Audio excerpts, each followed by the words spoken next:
There once was an emperor who loved his clothes.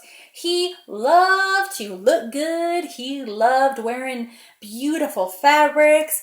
He loved clothes. He didn't care about soldiers or taxes or anything really. All he wanted to do was make sure that he looked good. So the city that the emperor lived in was busy, busy, busy. There was always people coming and people going and people buying things and selling things. And so one day, these two crooks came into town and they had heard about the emperor and how much he loved his clothes. And so they decided they were going to play a little joke on him. So the crooks came to town and they told everybody that they met that they were weavers, not just any weavers. They wove the most beautiful fabric you've ever seen. It had gorgeous colors and textures and patterns, and it was amazing, and it made the most beautiful clothes you've ever seen. The tricky thing was that this beautiful fabric could only be seen by wise men. If you were deemed a fool, you wouldn't be able to see the fabric. It would be invisible to you. So word kind of spread around the city, and the emperor thought, that would be amazing. I need fabric like that. That way I could tell whether or not my advisors should really be my advisors. Are they wise men? Are they fools? I need some of this fabric. So he goes out in search and he finds the weavers and he says, weavers, I need some of your beautiful fabric. And the weavers say, of course, emperor, we would love to make some for you. All we need is some silk and some golden thread and some money, and then we can do it. So the emperor gives them all of these things and they put them in their bags. And then they go about setting up their big loom. And then they sit down and they start weaving this pretend fabric. They sit there and they clack, clack, clack, clack, clack, clack, clack on the loom and produce nothing because they're just pretending. So after a few days, the emperor decides, you know what? I really, really, really want to know about my fabric. So he sends his most trusted advisor over to the weavers. And the advisor knocks on the door and he says, weavers, I'm here about the emperor's fabric. So they invite him in and they show him their big loom with nothing on it. And they say, advisor, here is the fabric for the emperor. And the advisor is shocked because he can't see anything. But that's because there's actually nothing there. So he looks and he can't see the fabric and he thinks, oh my goodness, this must mean I'm a fool. I can't advise the king. I'm a foolish man. But then he thinks, I have a family. I have children to feed. I can't lose my job. So he decides the best thing to do is to pretend he can see the fabric. That way nobody suspects that he's actually a fool. So he goes up and the weavers show him all the colors and textures and patterns, and he oohs and ahs and says how beautiful, how marvelous, how pretty the clothes will be that this will make. And he takes all that information and he goes and tells the emperor, and the emperor decides to send more silk and golden thread and money to the weavers in the hopes that his fabric becomes even more beautiful. So after a few more days, the emperor decides, you know what? I really, really, really want to know about my fabric. So he sends his other advisor to the weavers and he knocks on the door and he says, weavers, I'm here about the emperor's fabric. So they say, of course, come in, and they show him the loom, and the advisor looks and he is shocked because he can't see anything there. Am I a fool? He thinks, I can't be a fool. I'm an advisor. I'm a wise man. So this advisor decides that the best thing to do is to pretend he can see the fabric. That way nobody suspects that he actually might be a fool. Wow, he says, it's beautiful. And the weavers show him all of the textures and the colors and the patterns, and he pretends that he can see them, and they pretend to show them to him. And when he's done, he goes back to the emperor and he says, Emperor, I saw your fabric and it was beautiful. And so the emperor decides to send more silk and gold thread and money to the weavers in hopes that the fabric will be even more beautiful next time he sees it. So a few days later, the emperor decides that he really, really, really wants to see his fabric now. So he goes down to the weavers and he knocks on the door and he says, I'm here to see my fabric. And they say, of course, Emperor, here it is.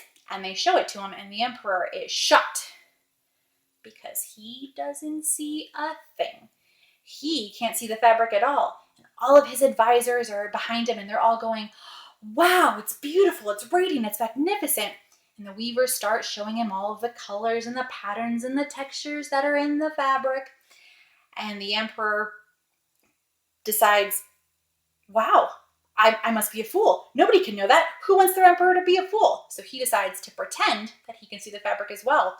It's magnificent. He tells the weavers, it's beautiful. I love all of the colors and the patterns and the textures. It's perfect. It's just what I wanted. Can you make it into a suit for me? And the weavers say, of course we can, Emperor. We just need a little bit more money and some more silk and golden thread. So the emperor says, okay, fine. So he sends them all the supplies they need, and he says, can you have it done in 2 days? We're having a big parade, and I would love to wear my new outfit down the street and show everyone. And the weavers say, of course, Emperor, we will love to have it done for you in 2 days. So the emperor goes back to his castle, and for the next 2 days, the weavers pretend to make the most glorious outfit you've ever seen. They burn candles all night long so everyone thinks they're working, and they hold up these big pieces of fabric, and they take scissors and they sew imaginary stitches, and they take scissors and they cut imaginary cloth, and they make it seem like they're making this beautiful outfit for the emperor. So 2 days pass, and the emperor comes to check out his outfit and get ready for the parade, and he walks in, and the two weavers hold up his suit and they say, what do you think, Emperor? And still the emperor can't see a thing, but he doesn't want to seem like a fool, so he says, it's the most beautiful, exquisite outfit I've ever seen. It's magnificent. It's radiant. And the weavers show him all the colors and the patterns and the textures that are in there. And they say, here is your jacket. Here is your pants. Here is your train. Isn't this glorious? And the best part is that it's made with such fine fabric that it will feel like you're wearing nothing at all. It's light as a feather. So the emperor says, well, let's put it on. So the weavers take a few minutes and they dress him, and they put his coat on, and they put his trousers on, and they put his long train on. And all of his advisors are there, and they're all saying, Emperor, you look magnificent. That's the most handsome you've ever looked. This is the greatest outfit. The colors, the patterns, the textures. It's magnificent. It's beautiful. It's glorious. It's wonderful. And so the emperor is very excited to show off his new outfit to everybody in the village. So the doors open, and the emperor walks out in his new invisible outfit to show the village all his new clothes. So he starts walking through the village, and everyone in the village knows about the emperor's new outfit. And so the first few people he sees don't see anything. But of course they're not going to say that. They don't want to be fooled. So they all say, wow, Emperor, your clothes are beautiful. That outfit is spectacular. It's amazing. Oh my goodness, it's great. Until he gets about halfway through the village. And then a little girl is standing right by the edge, and she hears all the adults saying how wonderful and beautiful and magnificent the emperor's clothes are. And she looks around, a little bit confused, and she says in a rather loud voice, but he doesn't have any clothes on. And everybody kind of stops for a second, and they look at her. And she says again, he doesn't have any clothes on. Whispers start through the crowd. If this little girl, she can't possibly be a fool. She's just a little girl. She must speak the truth. The emperor must not have any clothes on. And everybody starts whispering, oh my goodness, he has no clothes on. Oh my goodness, oh my God, can you say he has no clothes on? He has no clothes on. And word gets back to the emperor, and he finally realizes that he's been had. That those crooks were just playing a joke on him, and there was no invisible fabric, and there was no colors or patterns or textures. It was all a crook. But the show must go on, and so the emperor held his head high, and he strutted his stuff, and he walked the rest of the way through the village, all the way back to his castle, and that's the end.